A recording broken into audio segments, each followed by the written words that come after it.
So something pretty interesting just happened. I was gonna, I had a whole video, I did a whole intro and shit, and I did a reaction. You couldn't see the trailer, but I did a reaction with the green screen in the back for the Jester 2. It was a teaser trailer. I didn't know there was an official trailer. The teaser trailer was 56 seconds. The official trailer was a minute 31. Before I even watched the official trailer for the first time, I'm gonna say this: like, if you saw the video I did on here about the first one, y'all know that movie. I don't know what low ranking I gave it, but it is a terrible fucking movie. It's garbage. I said the audacity of y'all to try to cash in on the whole Terrifier type of shtick. Like, it just wasn't my thing, man. It was an awful fucking movie altogether. Could have actually been something. That's the sad part about it, is I don't care if it didn't go to theaters or if it was a limited. I don't give a fuck about all of that. It could have been something cool. It could have been possibly a new slasher icon, even if it wasn't in theaters, but they fumbled that shit terribly. But the teaser trailer I just saw was kind of weird, man. Now, it might be some familiar bits from that teaser in this official trailer, but at the end of that video, before I deleted it, I looked at the camera and I said, do I dare say I want to see this one?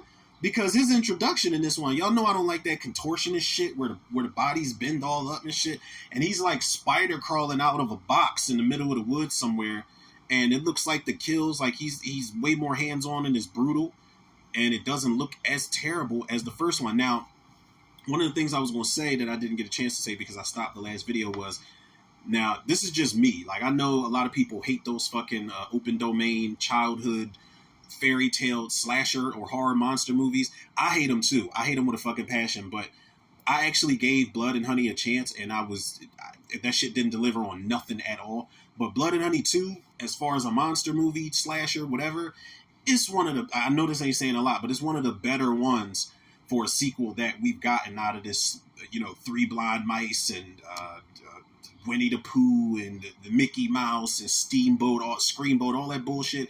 Blood and Honey 2 gave me some blood. It gave me a body count. Tigger was a motherfucking beast in that joint. Like, I was like, do I dare say I can enjoy this sequel on a Blood and Honey 2 level where y'all just up the ante and let's get crazy? Let's do all of the things that I wanted y'all to do the first time around. I don't know. I got a little bit of that out of the teaser, but I'm going to watch this full trailer real quick. Basically starts off the same way.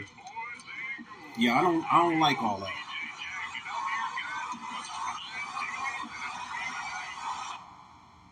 Like, that his Pilates classes is crazy. Ooh. Oh, so he pulled that mask off and the front of it is still stuck to his face. I was wondering what was up with that mask. Did you think you're getting a little bit old? Look, why don't you just... From the studio that brought you to Terrifier. That shit makes me laugh every time. You're the quiet girl who sat by yourself. Max. Oh, I know this.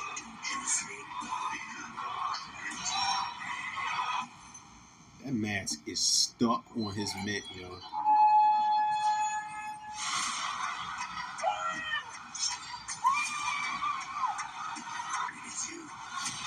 What the fuck?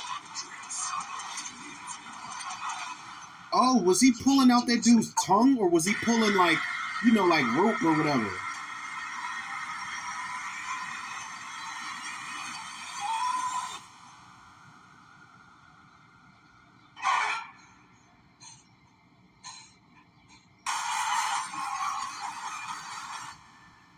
That was a weird effect. I don't know if she was getting pulled in the ground. I don't know if she was getting pulled sideways. I didn't know what the fuck, where she was getting pulled to. It was weird.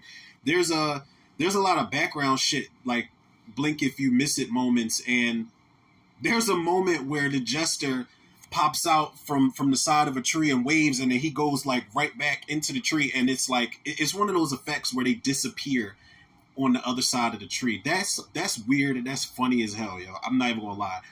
I might have to apologize because I want to see this, John. I'm not gonna lie to y'all. I want to see the Jester 2. It looks like they've learned from their mistakes, man. I'm glad I did this. I'm glad I did this. I really wish I would have did like the audio episode for the actual podcast on this, man. I really do, because these are the moments I live for with trailers, man, where I'm eating my words. I love these moments, man. I'm not too, like, my pride is not that crazy to where I can't, backtrack and just, do a double take and be like, you know what? Yeah, I was wrong about that trailer. This trailer is a lot better, or the movie is better than the trailers presented it to be. Like, I first of all, I'm not going to apologize for nothing. Not just yet. Not just yet. I'm not going to. Let's not get carried away now. Don't be crazy, Pete. Don't be crazy, Pete. Like, please don't. That was a Dutch reference. I don't know if y'all seen Dutch with Ed O'Neill and Ethan Embry. Shit's hilarious, man. It's a good Thanksgiving movie. I know that's a little weird sidebar out of nowhere, but yeah, man. I want to see the Jester too. I want to see it. I did not know that I would be saying these words, man. And Zuko, I hope you see. I hope you see this video, because that was actually a good idea. I'm glad I took your advice. Whether it was a joke, whether you being serious, it don't matter. I'm glad you threw it out there, because this was a moment. I want to see this. Now, if this is good, if the sequel's good, I'm still not apologizing for how I feel about the first one. Y'all can fuck off with that, because that first one, and no disrespect to look, I'm going to say no disrespect to the director, because this one looks better. It's the same director. Now, last night when me and Johnny did the stream, I was like, normally I wouldn't say no disrespect, but I was like, fuck y'all for making this piece of shit. Realistically speaking, I'll just say it looks like they might have seen bad reception that the first one, or maybe just constructive criticism. It didn't even have to be like backlash or anything like that, like super negative death threat backlash, but it just could have been like, all right, this is the reception we got from the first one in this area and that area, and here's what we got overall. Let's go back to the drawing board and see what we could do differently. Like, and I'm telling you, with shit like this, like, it could be ridiculous, it could be silly. It don't have to come out in the theater and have a big budget and all of this stuff, man. If you entertain me and you give me what the trailer is selling me, I'm cool with that. Like, I don't need a bunch of amazing acting. I don't need a bunch of amazing storytelling with something like this.